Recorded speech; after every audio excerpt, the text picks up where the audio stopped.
Hey, campfire crew, let's get it on.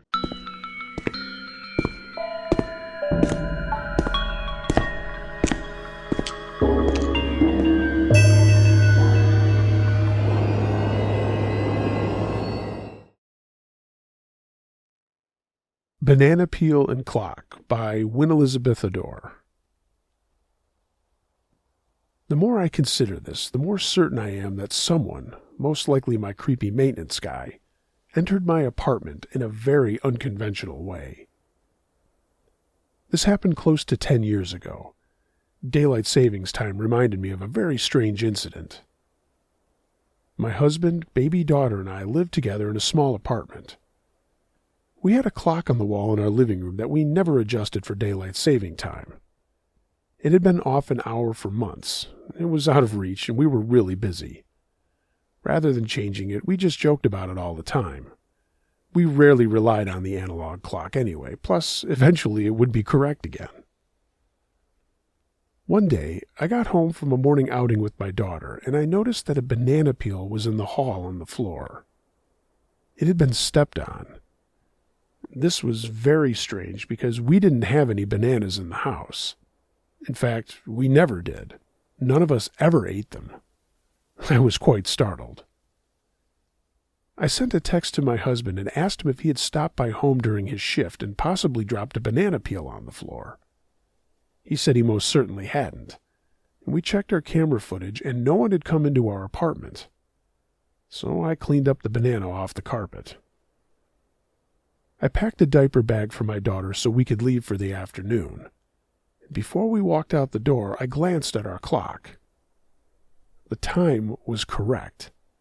It had been adjusted for the time change. I was startled. I checked my phone to be certain, and sure enough, the clock had been adjusted. I grabbed my daughter and our bag, and we left. Once we safely got to the car, I messaged my husband to ask if he had adjusted the clock. He had not. When we got home that evening, my husband thought I had been joking with him. I still can't explain what happened. My husband is not a practical joker, and this would be a very weird practical joke to play. We felt pretty certain no one had entered our front door. We had a camera. They weren't as good as the ones they make these days, but it did work. The only other way someone could have come into our apartment is through our attic, which was connected to the apartment next door. There were little attic doors in the largest bedroom ceilings. I used to tell myself that this was some sort of otherworldly or paranormal activity, but the less naive I get, the more I believe our maintenance guy must have entered our apartment through the attic. I assume it must have been the maintenance guy because he had access to keys, ladders, and such things. He also gave me very bad vibes. He always made me feel very uneasy. His stares lingered, and he was always hanging around, making uncomfortable conversation. The thing that makes me most uncomfortable is that whoever it was left obvious clues that he had been there. If he had been trying to be stealthy, surely he wouldn't have smashed a banana into the carpet and changed the clock. I wondered what he was doing in our apartment. Just hanging around? And how often did he do this? Why was he comfortable enough to leave obvious clues that he had been there? The guy was fired after just a few months on the job, and I was relieved at the time. Looking back and thinking about things now, I'm more than relieved. I'll be very happy if that maintenance guy and I never meet again. We moved shortly after this occurrence. Thank goodness.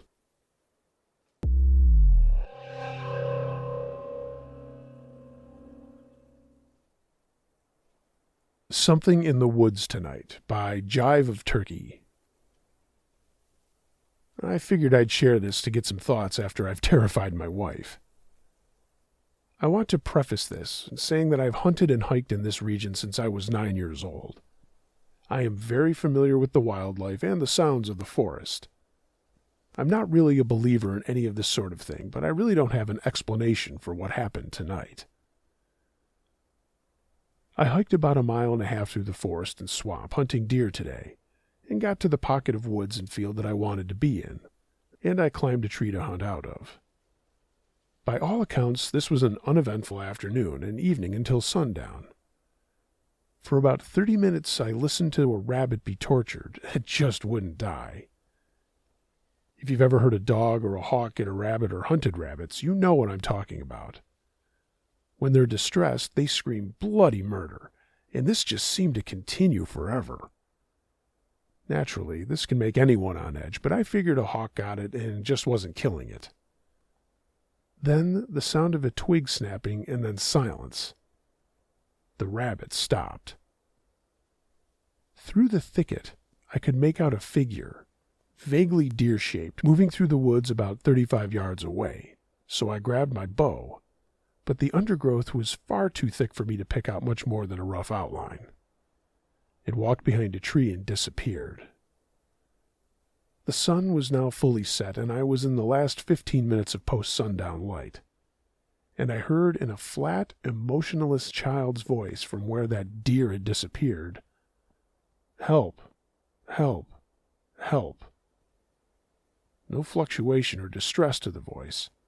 Not said as if it were asking for help, just a statement. Help, help, help.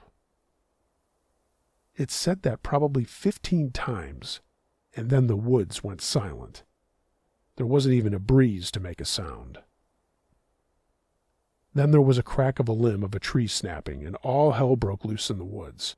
Squirrels, birds, and deer suddenly shot out of the woods like bats out of hell, sounding like an absolute stampede through the forest. And then silence again. To make things worse for me, I lost my hat, clipped light on my walk in, and had to haul ass 1.5 miles through the woods back to my truck in darkness, my path only lit by the night's full moon. I'm writing this sitting in my truck. I won't be going back there again.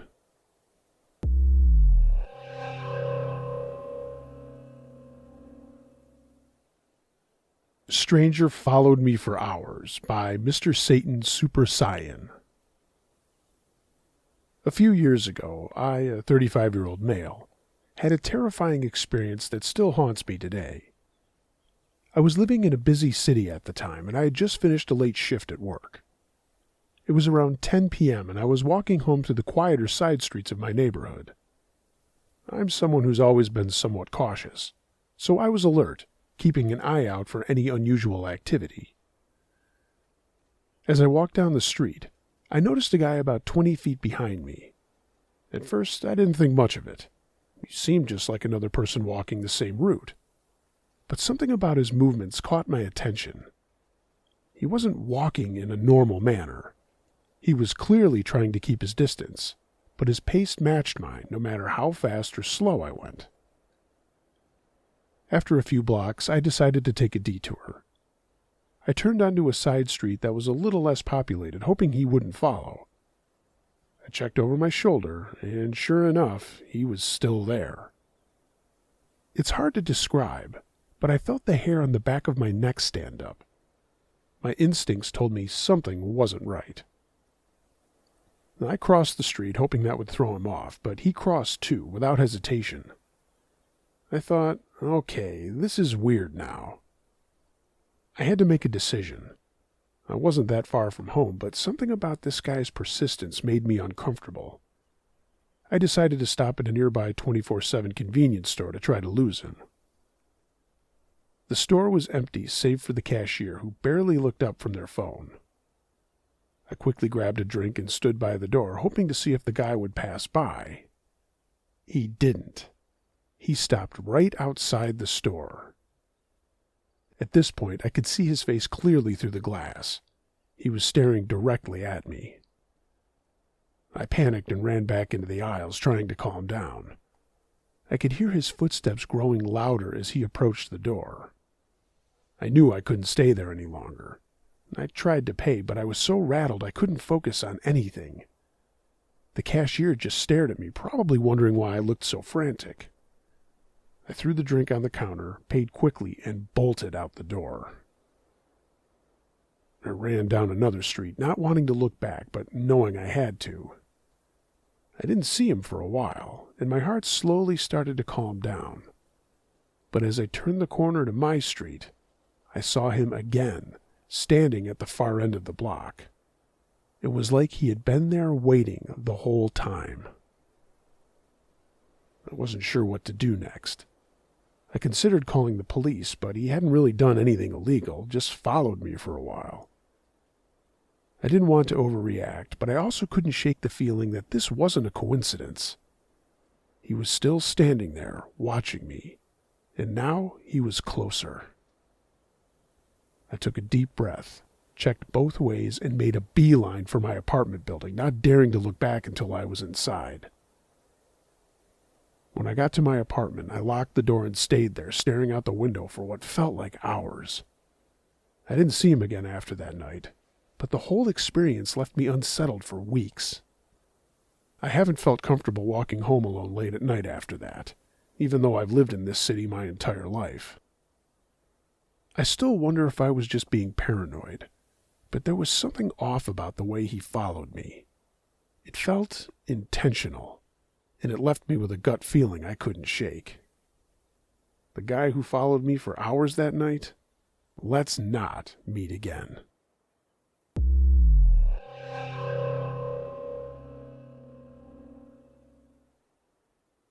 What Can Cyberstalking Turn Into? By Simon. I'd like to share with you one story, the events which have taken place to this day. In 2022, I was mutually trolled on a social network by a man. His name was Marshall. Everything went too far. So in October 2023, this person had found out my address and a lot of my personal information. Of course, I was shocked, so I decided not to write or reach out to him anymore. It didn't last long.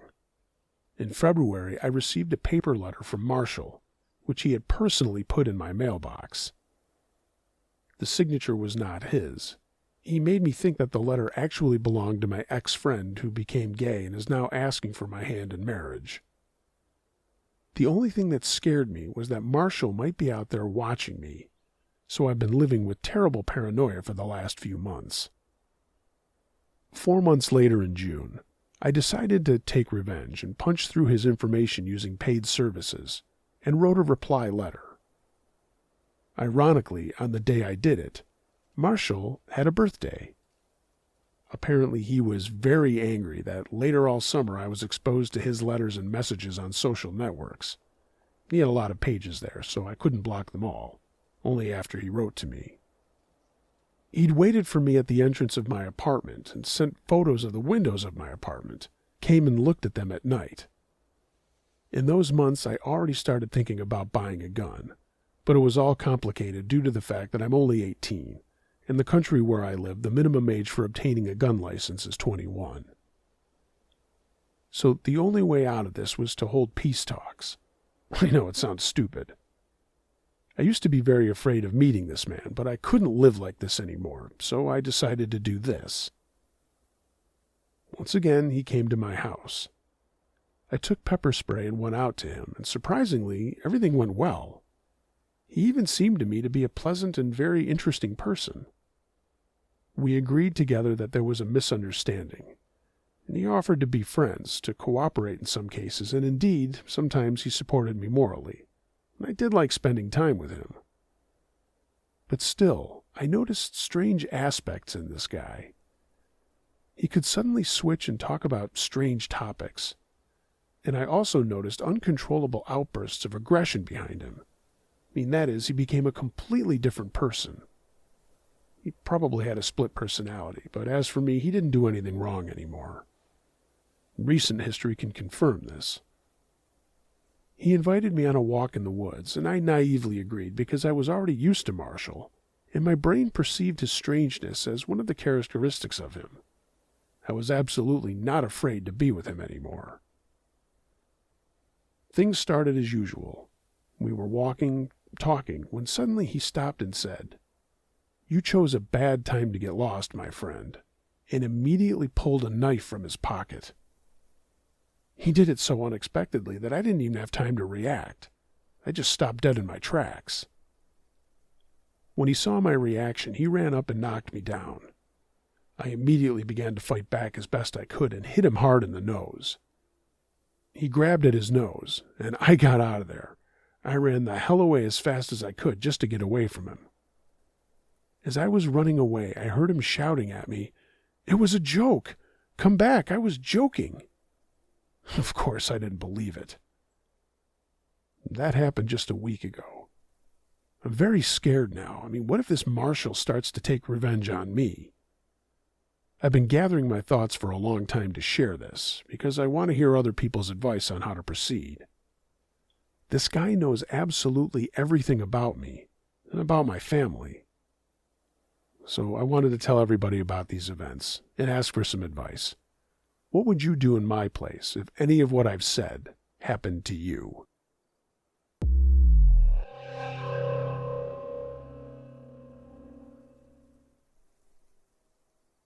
Scratching on my apartment door. Last Sunday, I was in the rear bedroom of my apartment putting together a new dresser I had just bought. The bedroom door was open and I could see down the main hallway into the living room where my fiancée was standing with the two kids while they were playing. This was about 7:30 p.m. A knock came at the door and my 6-year-old son ran to it and opened it, even though he knows he's not supposed to. We're working on that. He was coming down from his birthday party excitement and just went for it, probably thinking someone else was stopping by for his party, even though it was long over. A woman was at the door. I recognized her as an upstairs neighbor from the other side of the building. She said she needed help and walked straight into the apartment. She began frantically talking nonsense, saying she was locked out of the building. She was in the building. And saying she could get into her apartment but couldn't get in the building, and then in the same breath saying she couldn't get into her apartment. She appeared extremely disoriented and kept saying she was just so exhausted or really tired over and over again. She appeared to be very out of it, not balancing well, speech patterns sloppy, and appeared to be in some sort of a light daze. To me, immediately, it appeared that she was having some sort of episode. As soon as I stepped a foot near her, I could tell something fishy was going on. She continued to talk in circles and not make any sense, saying her parents were going to be so worried if she didn't check in with him. She lived alone. She began repeatedly asking us to call phone numbers for her. Her phone was in her hand on the video record setting, but I could see that it wasn't recording. And she was rolling something in her pocket over and over. It looked to be a screwdriver. As she was telling my fiancé numbers to dial, she couldn't come up with all the numbers. Every phone number she gave us to call for help was multiple digits short. They weren't phone numbers. That's when I said, "That's not enough numbers to make a phone number."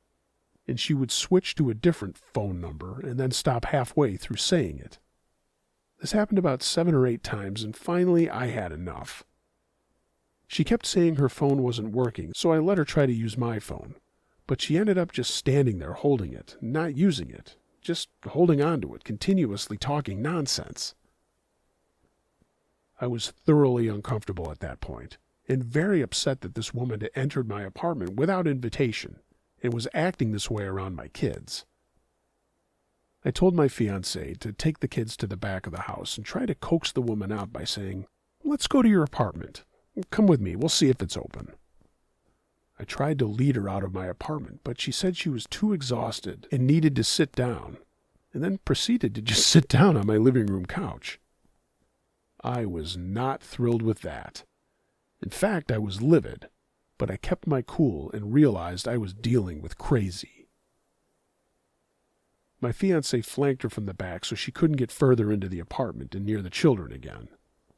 I continued trying to coax her out, and after about 5 minutes of trying to convince her to leave our apartment and go with me to check out hers, she finally walked ever so slowly out of our basement apartment. I was a stairway ahead of the woman already, telling her to follow me up to her apartment, and on the way there, she attempted to get in 2 other apartments that weren't hers. I told her each time that that's not your apartment, and when we arrived at hers, the door was wide open. She hadn't caught up with me yet, so I took a quick glance inside the door. The couch cushions were thrown everywhere, and the living room looked torn up and turned upside down.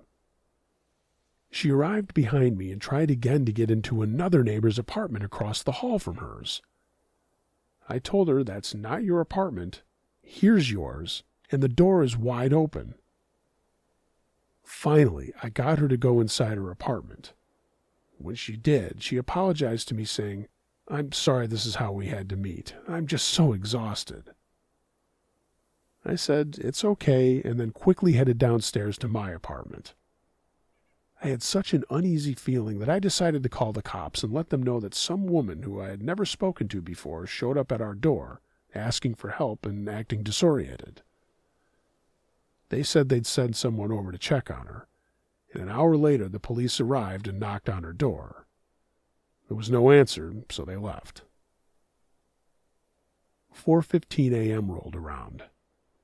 My 6-year-old son and 1-year-old daughter had been asleep through the night, as had myself and my fiancée. I got up to use the bathroom, and as I was using it, I heard a light knock on the apartment door. So light, I actually second-guessed if I heard it. I called out to my fiancée to ask her if she had heard a knock at the door too. She said she didn't hear it. We both headed towards the living room door together, just to see if we heard anything. No sooner than we stepped foot in the living room, we began to hear scratching at the front door. The unmistakable sound of someone clawing at your door is not something I wish for anyone to hear in the middle of the night. It's truly horrifying. I told my fiancée to go be with the kids and make sure that they were okay. I opened the door to find the woman from earlier standing at the top of the flight of stairs in front of my apartment, just looking down and staring at the door. It was fucking terrifying.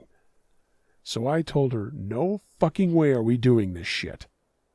I proceeded to call her a crazy bitch and told her to get the fuck away from my apartment and stay away from my family. I also told her I was calling the cops right then and there, and she scurried away out of sight, presumably back to her apartment. I immediately called the police. They showed up and asked her all of the mental health questions, which she apparently answered adequately, so they said there was nothing they could do. I mean, this woman was clearly in some sort of state and was now harassing me and my family and disturbing our peace and the safety of our kids. They told her to stay away from us, and I haven't seen her in a week since then. But I can't help but continue to think about it. Ever since the first time she entered the apartment acting crazy, I've had this pit in my stomach and this uneasy feeling that whatever this is, it's not over. I still don't know what the hell was going on with her, and it makes me feel so uneasy. I don't know what to make of it. Our other neighbor, who we are cool with, said that her doorknob was being jiggled by someone in the middle of the night. Putting 2 and 2 together, I know it was this crazy woman. It's got me sick. The complex sent her a warning that this behavior is unacceptable, but I really don't know what to do or how to feel. My first instinct is to respond with anger and physically defend myself and my family. Any input you guys have is welcome and appreciated.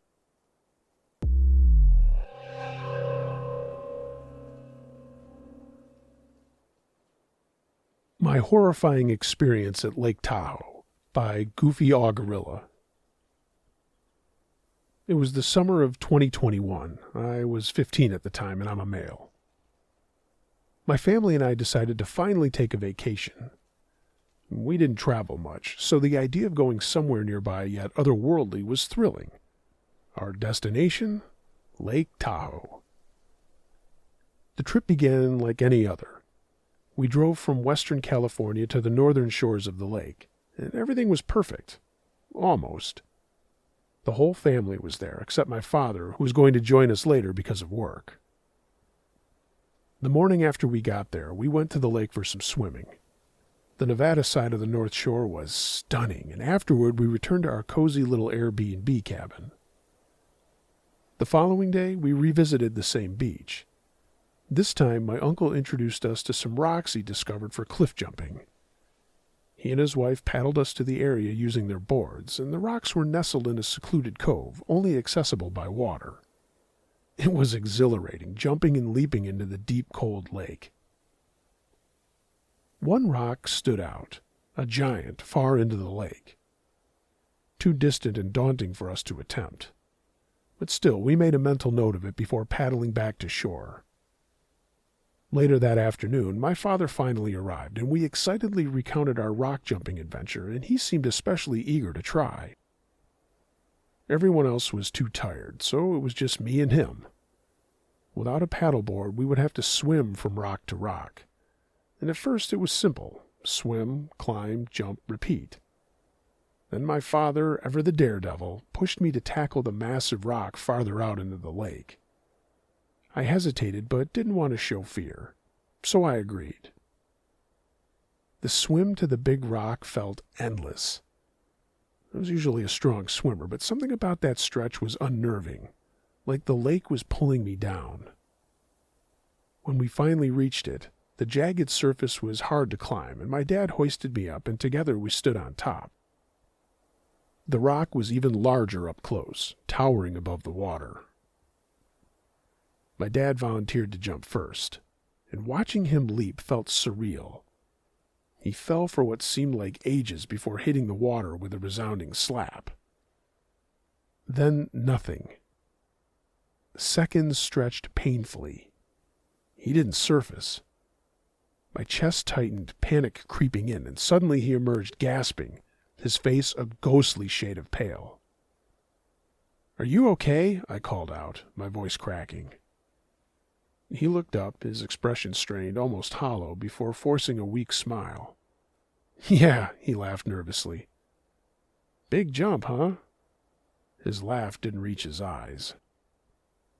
Still, he insisted I jump too, and reluctantly I did. The drop wasn't as terrifying as I had expected, but something about the water felt wrong. Cold, heavy, almost alive. When I resurfaced, my dad was frantically urging me to hurry back. His desperation was contagious, and we swam back in silence, his pace feverish. When we returned to the beach, my dad pulled my mother and grandparents aside. Their hushed conversation grew tense, and their faces darkening. I sat alone, confused, until sirens wailed in the distance. Minutes later, an ambulance and police cars arrived at the beach parking lot. The trip continued uneventfully after that, or so I thought. It wasn't until 2 years later that I learned the truth, what my father had seen beneath the surface of that massive rock. A body, bloated, lifeless, drifting in the shallows below. To this day, he refuses to talk about it. We haven't gone back to Tahoe, and we never will.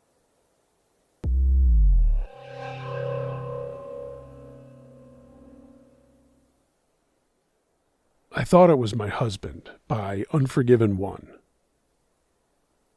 This isn't necessarily a scary ghost story, just a strange experience that happened to me. A few years ago, when I was around 6 months pregnant, I was sleeping in bed with my husband and our cat.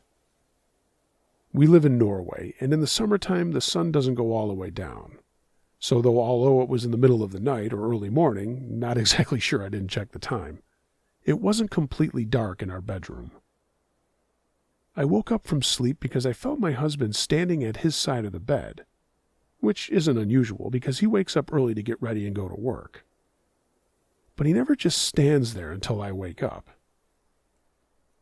Anyway, I watched him, a dark shadow shaped as a man, move from his side of the bed and walk over to where his dresser is near the foot of the bed. Since it was dark in our room but not pitch black, I could see the shadow sort of clearly and realized very quickly that it was not my husband. It was a man, but it wasn't my husband's build. This shadow man was tall and thin.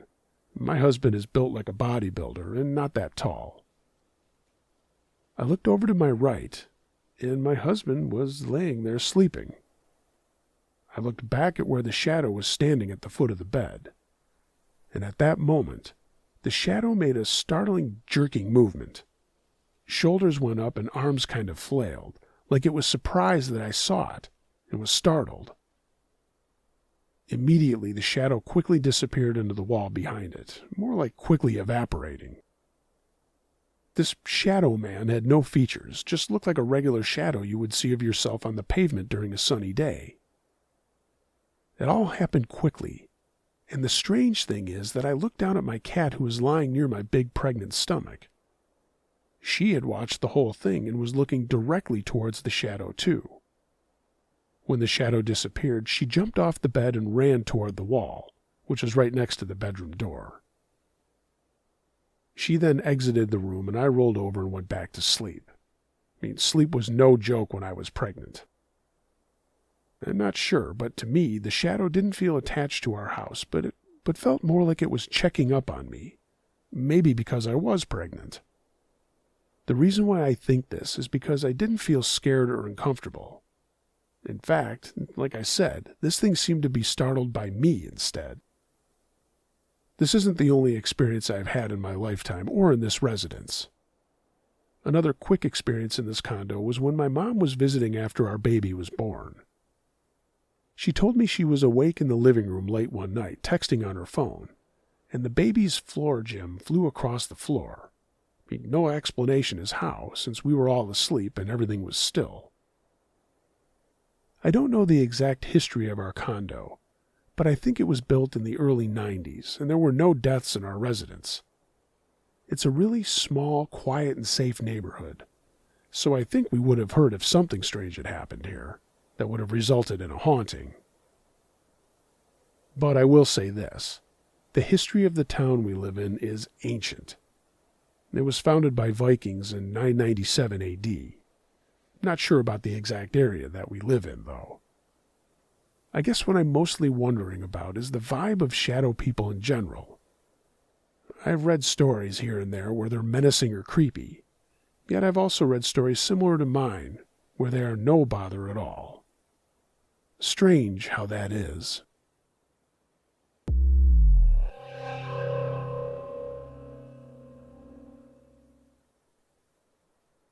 Hey gang, I thought I would end this episode with a little Q&A.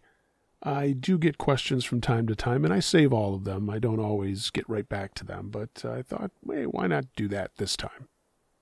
If you have sent me a question and I have not responded to you immediately or within reason via email, I'll share them here no matter what.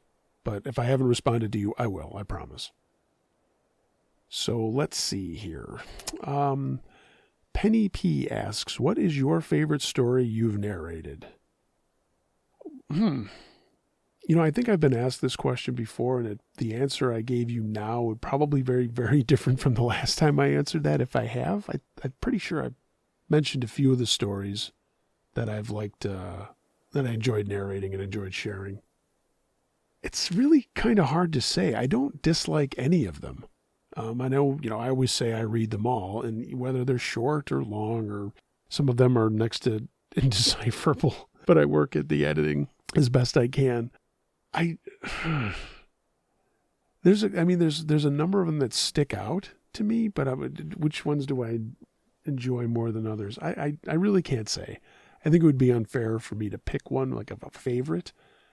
There was one many years ago. It was a story about a cop in rural Nebraska, I think.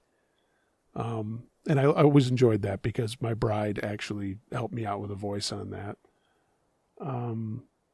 Geez, this is tough. And again, I don't want to just sit here and pick all the ones that I thought were really, really good versus that. I will say this, though. A project that I'm hopefully having wrapped up, or will have wrapped up in the beginning of the new year, is a print edition of listener-supported stories. I've been going through that and editing like hell, and that will be available as a book. So look for that. It'll just be Uncle Josh's True Scary Stories, probably volume 1. And so that will be for sale. And I'm toying with remastering and re-recording all of those for an Audible book. So stay tuned for that. But thanks for the question, Penny. I'm sorry if I didn't answer it. This one comes from Eric. What equipment do you use for your podcast? I've got a lot of different stuff. What do I prefer to use? I prefer the setup I'm using right this second. I have a Behringer audio interface. It's just XLR to USB. Very, very happy with it. There's a lot of these interfaces on the market. This one is not the most expensive, but it does the job, and I really like its functionality. Very, very happy with it. So I can find the actual model number and share that in the description if you're interested in that. And I'm running, through that, I'm running a Shure SM7B microphone, but I have a lot of different microphones. I have a number of Shure omnidirectionals that I've used. For a long time, I used a Rode desktop. You know what I've also been toying with is doing a tutorial for anybody who's interested in getting into podcasting. The ins and outs, recording, editing, the equipment that you need. You don't need any of this stuff, okay? I know people see all these folks on the internet or whatever, and they've got all this high-end equipment, and it's completely unnecessary. You don't really need all of it. If you can afford it, it's nice, but you know what I always say is if you got a good idea and you want to share it with the world, then by all means, start a podcast. The only thing I will say, and a number of people have approached me about this, do not use AI. Please do not use AI voices. I've had a couple of folks, as I just mentioned, say things to me about, hey, I want to get into podcasting, but my voice isn't good. I just want to use AI. Please do not do that. AI voices suck. They just suck. So, yet another project I'll do. I'll start doing how-to videos. You never know. But like I said, there's plenty of stuff out there that is usable. The other thing that I would say please don't ever do is a podcast using your phone. Do not use a smartphone or a smartphone to do a podcast. It's tacky as hell and it sounds like shit. So I hope that answers your question. That's what I'm using right now, Eric. And then I just use Audacity to edit. But you can use Audition if you can, it's through Adobe. If you can afford it, that's also fine. But Audacity is free and it works like a champ. Let's see. Alexin Pexa. Is this what you do for a living? If not, what kind of work are you in? I do not do this for a living. I am not one of the big guys. I'm not all the other folks I'm sure you guys listen to that have made quite a niche and have millions of subscribers and have enough to make a living on it. No, I don't. I do this for fun. This is just something fun that I've always done. Outside of the radio show, when I started to transition into this, I just enjoy doing it. It's a blast. What kind of work are you in?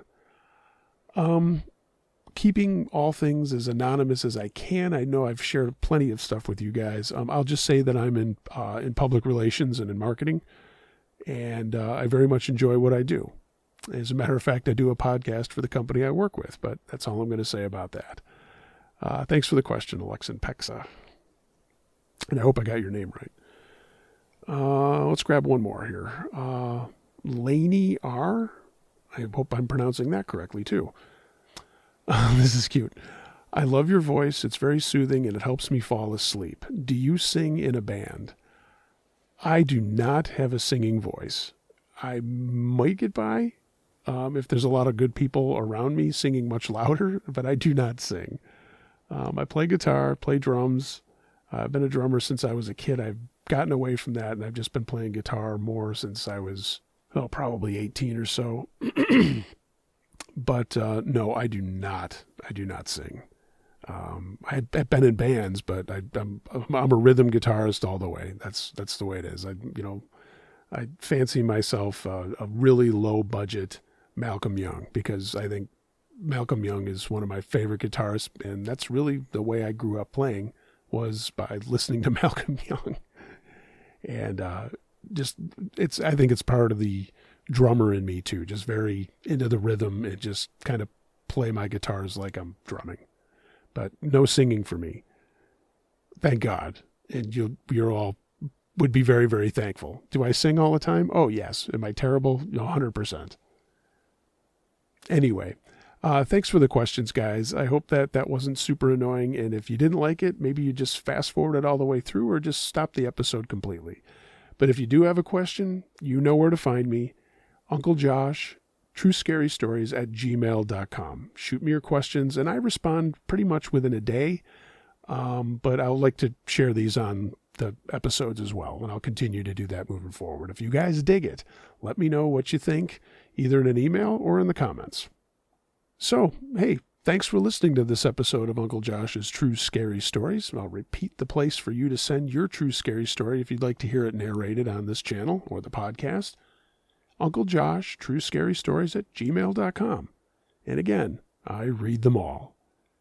Follow me on social media, even though I'm really terrible at updating that. And of course, if you haven't, maybe give this video or the other videos you've listened to a like, the old thumbs up. Share it with your friends, and leave a comment in the sections. I always get back to those as quick as I can as well. Let me know what you think of the stories. If you'd like to take your support a step further, find my link to Patreon, and it's a way you can support it. And, of course, merchandise. There's Campfire Crew and Uncle Josh stuff at tpublic.com. A link to my storefront is down there. And as I mentioned before about some new designs, those will be up this week. Super stoked to get 2 more out there. And, great way to support the channel. Everyone, be excellent to each other. And until next time, be wary of things that go bump in the night. It could be anything. A ghost, a monster, or the guy next door. And I just thought of something. Swamp Dweller's in a band. Go check out his band. I don't know the name of it off the top of my head. He'd probably punch me in the face for not remembering that. But, and if you haven't listened to Swamp Dweller's channel, you're missing out. Really good channel, really good guy. And, good music too. So that's it. Everybody, be good.